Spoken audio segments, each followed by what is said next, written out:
Many students across the Northwoods and North Central Wisconsin just completed their first day of school for the year.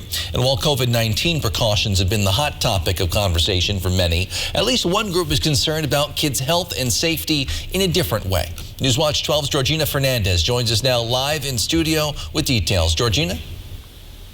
Justin, happy first day of school, and to many of our Northwood families, biking or walking alone to school can be a defining moment of independence in kids' life. But before taking those steps of independence, officials say there's some conversations families need to have.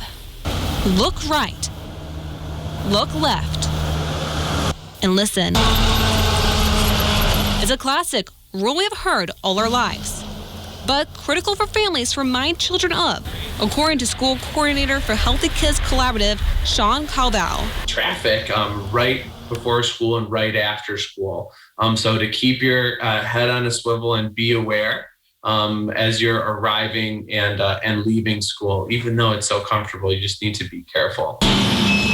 Calval says accidents in school zones are rare, but when one happens, it can be fatal. Who are just smaller people and harder to see on the road for drivers. For children wanting to walk or bike to school, Calval says it's important that families practice and plan ahead the route their children will be on, and even go on a test walk or bike ride before deciding if their child is ready to go to school solo. Look ahead, look at a map, try it in advance, and see how your child does with you while you're there. And think about if they're less than 10, it really is probably not a good idea to start considering having them walk to or from school alone, unless you live a very short distance from school. He says children under 10 struggle judging road traffic and knowing when it's safe to cross.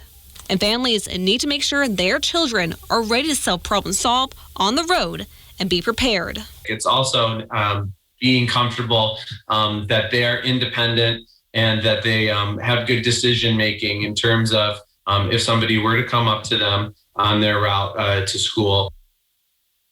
Calval also recommends that adults communicate with their schools about their children's plans to walk or bike after school and to have an after-school communication plan. Justin? Thank you.